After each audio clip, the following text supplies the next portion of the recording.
What is Journeys Through the Radiant Citadel, and should you add it to your collection? Let's discuss. How's it going? No Fun Allowed here. I discuss a lot of things D&D, covering all the various modules and looking at other various aspects of our tabletop role-playing game hobby.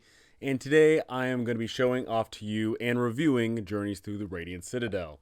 So I'm going to be looking at a bunch of things here, and I am unfortunately going to have to start this off with the controversy that is surrounding it.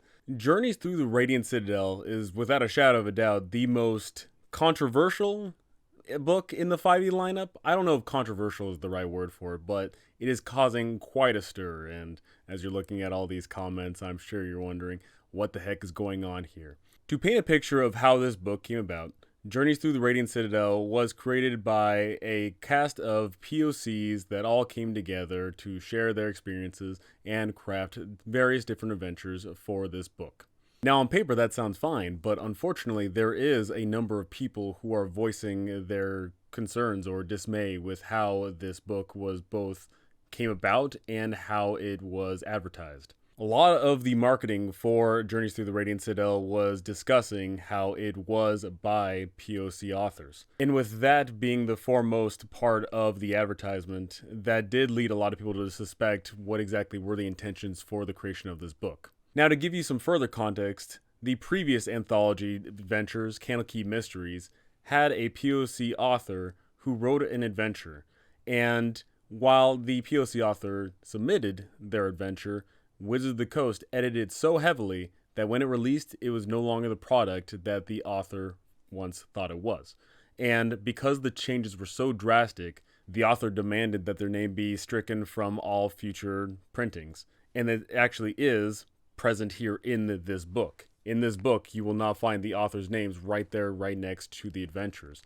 And while Wizards of the Coast has not officially stated why, I think we all can put two and two together and figure out why that actually happened. Now, was this book made as an apology? Was it made to put people in the spotlight that they normally haven't? Was it made to virtue signal? That I cannot answer. I am not a Wizards of the Coast employee.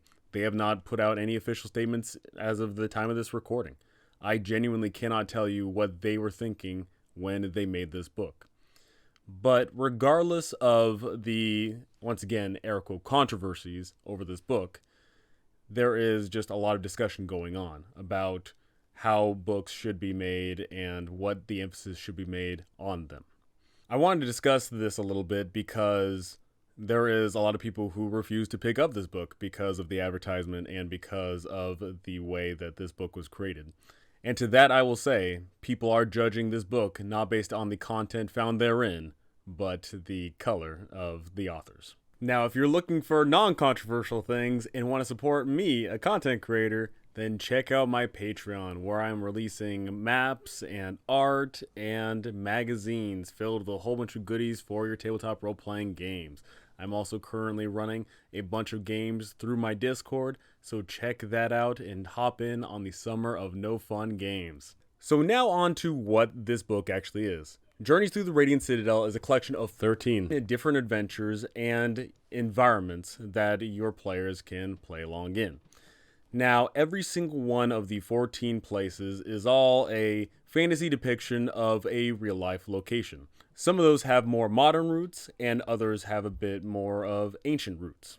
The book clocks in at a total of 223 pages, with 14 of these new environments and adventures to play in, as well as 11 unique monsters to this book. The first 17 pages talk about what the Radiant Citadel actually is. The Radiant Citadel is a location hidden away, and it is basically a mecca. It is a utopia for people to make their way to and live in a perfect society. But of course, not everything's perfect, because everyone that's connected to this nexus between worlds, these worlds have their own separate issues, and those are the worlds that your players are going to be interacting with. Each individual chapter ranges anywhere between 10 to 16 pages, with the average being 14, which I think is kind of clever. You'll find that with each chapter, 3/4 of the chapter is dedicated to the adventure at hand, and the last quarter is a gazetter talking about the world and ways you can expand that for your actual campaign. Nearly all the Gazetters come with a regional map for the environment, and they detail out some fun little locations found therein and a little bit of the society found with these people. Now, because these Gazetters are anywhere between 2 to 4 pages, I'm going to say that there usually isn't terribly too much to expand upon. You're probably going to have to do a lot of the legwork if you're going to create a whole campaign or a large number of sessions out of any of these locations. But there is enough to work with in regards of creating names and unique little environments and potential ideas on strifes and conflicts to be found therein. I think it's important that as we look through this book that we compare it to the other books, because naturally that's just what we like to do. We like to compare things. And immediately one of the things we can look at to comparing this with is Candlekeep Mysteries and Van Richten's Guide to Ravenloft. The way we would compare this to Van Richten's Guide to Ravenloft is that there is a few pages that are dedicated to a specific region and all the things found therein, and it is like Candlekeep Mysteries in that there's a whole bunch of adventures. But it threads the needle between these two. When it comes to comparing this to Van Richten's Guide to Ravenloft, there is hardly a bestiary here. And what really sucks is, while we only get the 11 monsters, they're not spread out evenly. In fact, actually, one of the adventures has 2. And it's a real shame, because some of these adventures have a lot of unique theme going on, and it would have been really cool to have unique themed monsters tied therein. But what we end up seeing is your players are going to go up against a thematic monster that has a whole bunch of cool visuals, but unfortunately it's just the stat block of insert monster manual monster, which is really a shame. I feel like if they just dedicated a few more pages and each individual adventure got its own unique monster, that would have been great. Because the monsters found in here are fantastic. Not only are they thematic for each individual world, but they're also great monsters as is. They've got some fun, unique abilities. They're fresh, they're new, they're exciting. And I'm promising you that if you pick up this book, you're probably going to want to pick up those monsters and use them for another adventure. Now, on the flip side, comparing this to Candlekeep Mysteries, well, Candlekeep Mysteries had 17 adventures. This one's got 14. That's not that big of a deal. But where the real contrast are is the uniqueness of the adventure design. Now, when you look at Candlekeep Mysteries, each one of the adventures had a unique design to it. Maybe they are a bit more sandboxy, maybe they are a bit more railroady, maybe they're a bit more of a roller coaster. Maybe they had ideas of mystery, maybe ideas of just big old monster bashes, maybe ideas of etc., etc. And what I'm here to tell you is the adventure layout for Journeys Through the Radiant Citadel is unfortunately a little bit samey. You see that almost all of the adventures are a roller coaster style adventure, where your players show up to the right place at the right time and you scoot them to the next area, they get into a fight, they move on to the next fight, etc., etc. The way I like to look at the adventures in Journeys Through the Radiant Citadel is that it is the old Scooby-Doo cartoon. Your players show up to a location, they meet a cast of anywhere between 2 to 5 NPCs, and they explore around the region, and they fight the monsters, they say yoinks or jinkies, and then eventually they uncover the truth of what's going on, and they save the day. And one of the monsters, or one of the potential villains, is of course one of the anywhere between 2 to 5 NPCs that they met previously. So the adventure layout is roughly the same for a lot of them, except you'll see that as the levels get a little bit higher, they do get to expand out a little bit more, have a little bit more breathing room. But one thing you'll also see is a lot of the dungeons are linear. You go from room 1 to room 2 to room 3. There is, in this whole book, there is one dungeon where you can jacquaise it, where you can go, instead of going from area 1 to 2, you can go from 1 to 4 to 6, and so on and so forth. There's only one of those dungeons. The dungeons are incredibly linear. They are trying to tell a story, and you are going to be part of that story. Now, while the dungeon layout and the adventure layout is very similar throughout the entirety of the 14 adventures, what isn't the same is, of course, the unique environments that you find yourselves in. In one adventure, you are dealing with a mine and you're having to traverse all the way down to the bottom. You are going to the bottom of the ocean. In another adventure, you are climbing the mountaintop. In another adventure, you are traversing over a whole bunch of land and going into a cave, and et cetera, et cetera. So the setup in regards of the adventures is all unique. And of course, the NPCs are the ones that make this shine. The NPCs are the ones that you're going to get attached to. The NPCs are going to be the ones where you want to meet the cast and crew because they are all unique. They are all flavorful. They are all fun. Now, I like to look at adventures in regards of the three pillars of D&D with combat, exploration, and roleplay, specifically social interaction. So let's get down to looking at how I would rank this in regards of looking at the whole package. In regards of combat, that is hit or miss, honestly. I'd rank it, a solid 3 out of 5 because some of the adventures, they have some compelling combats where there is a lead up, where you are going up against a named monster or named character and you feel compelled to fight them because you know that's the right thing to do. Other times you get into combat because it's there. And I understand that, of course, D&D is supposed to be about combat, and you're supposed to get into combats that drain you, and you're supposed to get into combats that are supposed to evoke the world around you. But sometimes the combats don't exactly do that. Once again, it is entirely dependent on the individual adventures. What I am going to say is that some of the adventures are absolutely just amazing with the pace and tempo of the combats, where it absolutely feels like it has structure and value and adds to the adventure. And there are other times where there is combat purely for combat's sake, and it doesn't really add anything. It doesn't drain any resources because you're going to take long rest anyway, or because you're going to get healed up anyway, or because there's a whole bunch of NPCs around that could have helped you anyway. It really, really does come down to the individual adventure. Now, when it comes to exploration, I am sadly going to have to say that it's pretty low because once again, these adventures were not made for a sandbox experience. These adventures were not made with the idea that you get plopped into this world, which they have drawn a map for, and you get to explore around. No, the adventures in here are all about a movie. You hop into the movie and you are showing up and you are following the script. And I'm here to say that's not necessarily a bad thing. There's plenty of people who like roller coaster style of adventures. Plenty of people. Whether that be experienced people or new people. That's perfectly fine. I'm just here to tell it like it is. So for exploration, I'd have to sadly give it a 1 star because that was not the emphasis here. That's not necessarily a bad thing. It's just that there was no emphasis on exploration. Now, when it comes to the roleplay and the social interaction found within this book, that is where this shines. Because not only do you meet a colorful cast of NPCs in every single one of the adventures, but depending on how you structure your party, that is going to dictate how you roleplay out the environments. Are you foreigners that are showing up to these new places, or are you people from these realms and you already have a home and feel in this world? Whatever the case may be, there is a lot of roleplay to be had here, a lot of interaction.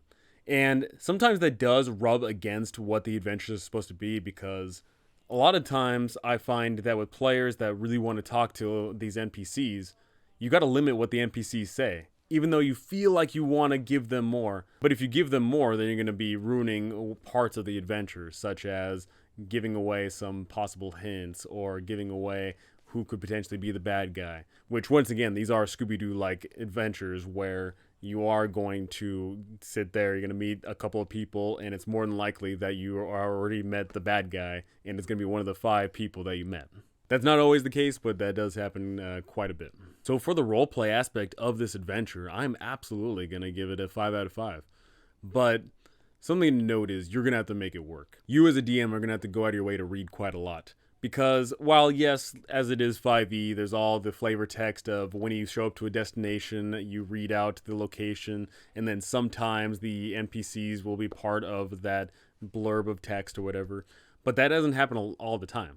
So you as a DM are absolutely going to have to read up on that NPC and read up on the world so that way you don't get mixed up. And I'm also here to tell you you're also going to have to probably make your own notes on what's going on, because there can be quite a lot going on. Now, while I say there is a lot going on, at the same time, these adventures have a pretty short runtime. Every single one of them can be ran as a one-shot. Although admittedly, some of the later adventures do have a lot of combat, and depending on how long your combats take, this could drag on to be longer than a one-shot. But for the 14 of them, I would say at least 11 of them can easily be done in a one-shot. And the other 3, the later adventures, entirely depends on how fast your group rolls. So having discussed the adventure layout and the book layout as a whole, and of course all the contents found therein, do I think that this is a product worth adding to your collection? I am here to tell you that that's entirely up to you. I bought it. I got it right here. But do I think that this was a product worth buying? Now, I, unfortunately, am usually not interested in running adventures in smaller locations such as the ones found herein. I mostly got this because I wanted the adventures. So was it worth buying to get these 14 adventures? Well, I certainly think so, because these adventures are fairly unique. You know, they are simple, they are straightforward, they are a movie, they're interactive movies or uninteractive movies a lot of the time, but they evoke a sense of world building. They evoke a sense of exploring places we haven't gone to before. And I like that. I don't think that this product is for everyone, though. I don't think that this is for people that want a grandiose campaign, because this is not a grandiose campaign. This is absolutely a collection of 14 different adventures that have absolutely nothing to do with each other. And if you were to try and weave this into one big campaign, it wouldn't be terribly hard. Not at all, because you can use the Radiant Citadel as the single hub and just go from one location to the next. And in fact, actually, at the beginning of each one of the chapters, there is 2 to 3 hooks saying, hey, this is how you can get your players involved in the adventure, which I think is really nice. So this isn't for people that want a sandboxy campaign. This isn't for people that want a grandiose plot. This isn't for people that want a adventure that's tied to the other adventures and to the regular realms that they're dealing with. This is for people that want an anthology of adventures. This is for people that want linear adventures. This is for people that want unique environments, and this is for people that want to support Wizards of the Coast.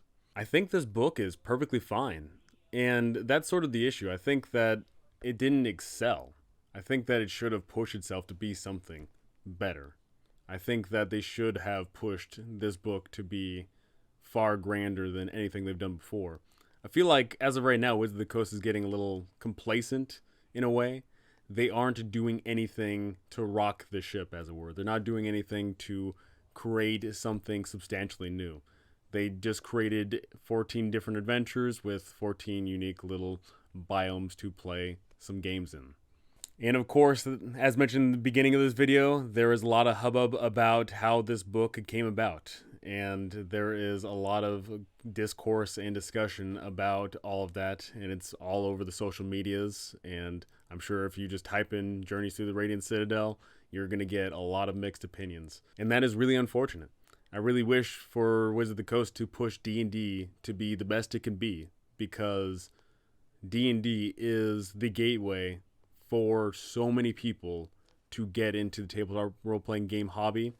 And people seeing this for the first time, this could be their first perceptions of it. Is this a good first impression for people showing up to the hobby? Well, one, seeing all the discourse may turn them off, but 2, this book itself, the adventures are simple to run, but the NPCs aren't, because once again, you know, there's a whole cast and crew of them, and they each have their own backgrounds and motivations and little backstories, and that might be just a little bit too much for some people to handle. But hopefully, if you are willing to put in the effort, you can make those NPCs shine. This book isn't for everyone, but hey, no book is, right? I think that this book is going to hit home for a lot of people in a fantastic way, And I think that a lot of people that are going to make a hubbub about it probably weren't even going to get in the first place, right? So to recap, short adventures that are short, sweet, to the point, 14 unique environments, 11 new monsters, and a nice looking cover on the shelf there. I mean, this is a nice looking cover. I really dig it. And also the special edition cover, I think it looks good too, but I'm too poor to afford all those. So tell me, have I convinced you to buy it or to not buy it? Do you want to add this to your collection? Do you like linear adventures? Do you like sandboxy adventures? What are you looking for in a D&D product? I want to know those things, and I want Wizards of the Coast to know, because Wizards of the Coast is only going to keep making what makes money and what people actually want. So you need to voice your opinions. You need to get out there and tell everyone what you want to see and what you are willing to buy, so that they can make D&D as great as it can be. So tell me those things, tell Wizards of the Coast those things. I would love to hear it. But that is going to do it for me. Thank you for watching. Thanks for listening. And thank you to my amazing patrons. You guys are absolutely incredible. Thank you so very much. And I cannot wait to see you all in the next one.